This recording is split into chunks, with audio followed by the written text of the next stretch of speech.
또 등장하신 분이 있어요. 어제 아랍에미레이트 모하메드 대통령이 이제 방한했는데 김건희 여사가 나타났습니다. 6월 달에 예정된 그 중앙아시아 순방을 앞두고 몸풀기에 나섰다. 이런 얘기가 좀 나오고 있는데 어떻게 보세요? 이제 중앙아시아도 가고 아마 아프리카도 지금 아프리카 순방 계획도 있고 있어요. 그래서 그다음에 7월 달에 미국도 간답니다. 나토 회의가 미국에서 있대요. 7월 달에. 그러니까 매월 또 갈 수도 있어요. 예. 순방 가자. 이거 된 거지. 갑자기 그 한결의 만평 생각났다. 일어나 순방 가자. 근데 아니 뭐 이거는 근데 네. 뭐 저는 무조건 나쁘게 뭐 비판할 건 아니고 네. 대통령이 가고 배우자가 가가지고 정상 외교를 해야 네, 되면 배우자 가야 되는 외교해야죠. 거죠. 가야 되는 거예요. 그거를 뭐 비판할 수는 없습니다.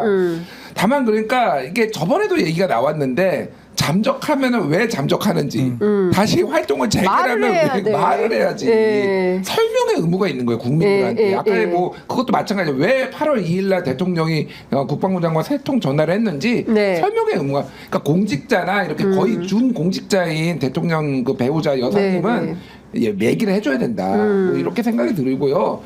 이거는 이거대로 열심히 하셔라. 저는 적극 지지하고 응원합니다. 뭐 안 좋아하시는 분들은 뭐 사진이 어떻네 뭐 하나 하지만 뭐 그 정도는 저는 양해를 해줘야 된다라고 보고 수사 받으시라 그리고 그거대로 하고. 수사를 받아라. 외교는 외교대로 열심히 하고 수사는 수사대로 열심히 하고 금단 성실하게 하면 되는 거 아니야? 맞아요. 그 저는 그 박 변호사님께 이것 좀 여쭤보고 싶었어요. 그 어제 법무부 그 검사 인사 있었잖아요. 그 김건희 여사 의혹과 관련된 그 형사 일부하고 반부패 2부 부장들은 남았어요. 그런데 그 전주지검에서 문재인 전 대통령 전 사위 그 채용 특혜 의혹 사건 수사하던 검사는 중앙지검으로 왔어요. 어떻게 봐야 돼요? 자, 이제 일단은 유임이 될까 안 될까 이게 조금 관심이 됐었습니다. 근데 저는 당연히 유임이 될 거라고 예상했던 게 기록이 얼마나 많겠습니까, 이거. 기록이 너무 많기 때문에 만약에 부장검사를 바꾸든지 뭐 그렇게 되면 그냥 1년 또 갑니다. 그 기록 읽어보느라고 몇만 페이지거든요. 진짜. 그래서 그거를 아는 사람 다 알기 때문에 쉽게 하지는 못했을 것 같고 다만 그럼에도 불구하고 윗선에 이창수가 있어요. 중앙지검장. 중앙지검장이고 또 차장검사들의 뜻이 매우 중요할 겁니다. 부장검사 이때까지 뭐 평검사랑 같이 담당 검사랑 같이 사건을 계속 쭉쭉쭉 도이치모터스 뭐 명품은 아니죠. 도이치모터스 갖고 해왔겠지만 그걸 결재하거나 보고하는 과정에서는 결국은 위에 차장검사하고 지검장, 검사장이 맡고 있기 때문에 저는 결론은 좀 별로 변하지 않을 것이다. 그 걱정이 없을 거다. 그러니까 유임하는 게 큰 의미가 없다. 그러니까 이게 바꾼다고 하는 게 더 문제인 거예요. 바꾼다는 거는 이 자식들 장난치나?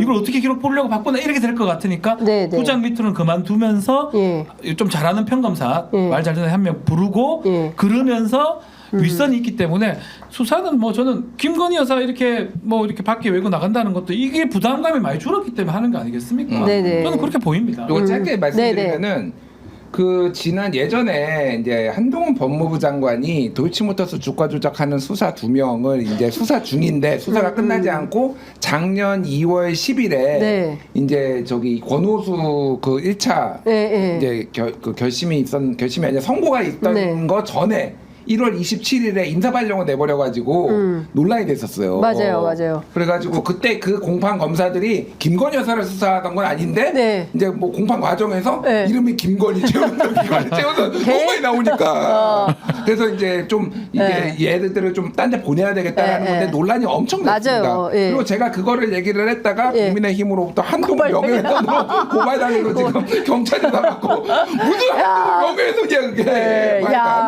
보도된 거를 인용한 건데 그게 왜? 그러니까 뭐 그래요. 뭐 제가 너무 싫은가 봐요. 그러니까 뭐 그러니까 이번에 또 그러면은 이번에 만약 이 검사들 내면은 안 그래도 앞단에도 너무 논란이 많은데 이거 좀 감당하기가 힘들어서 그런 게 아닌가. 그리고 어쨌든 목줄을 쥐면 되는 거예요. 그러니까 일선에서 하는 것까지 다 하는 거는 굉장히 부담이다. 이거는 검란이 일어날 수도 있다. 그래서 더 이상은 안 할 것 같고 목줄에서 잡을 것이다. 보입니다.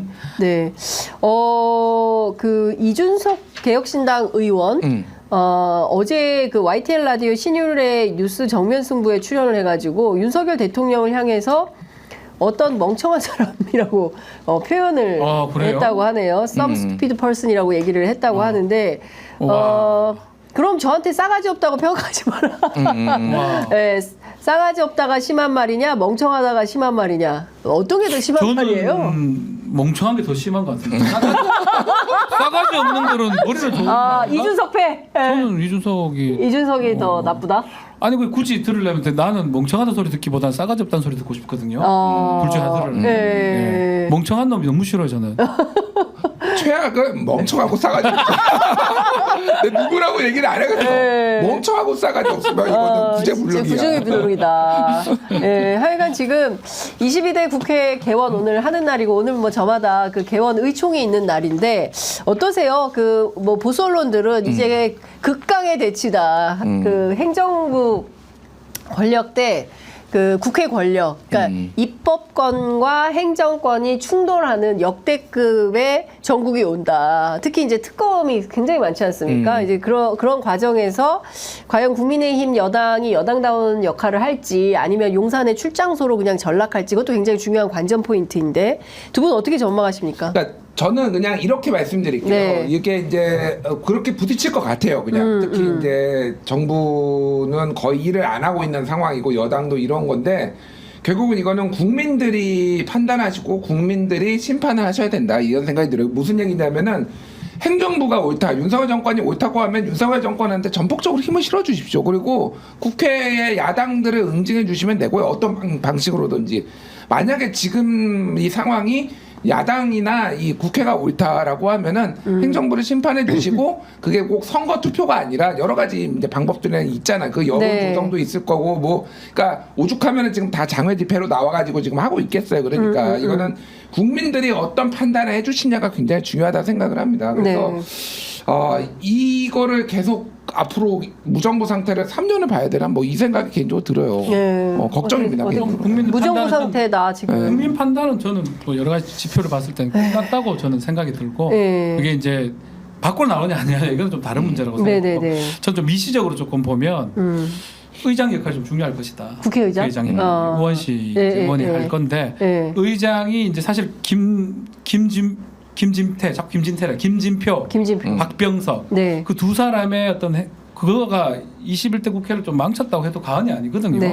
야당이 그렇게 많이 있어도 불구하고 우원식 국회의장이 앞으로 어떻게 끌어가냐에 따라서 미시적으로는 국회하고 뭐 행정부 대립하겠지만 국회 안에서는 뭔가 좀 빨리 돌아갈 수 있는 모습도 우리가 볼 수 있을 것이다 생각이 듭니다. 알겠습니다.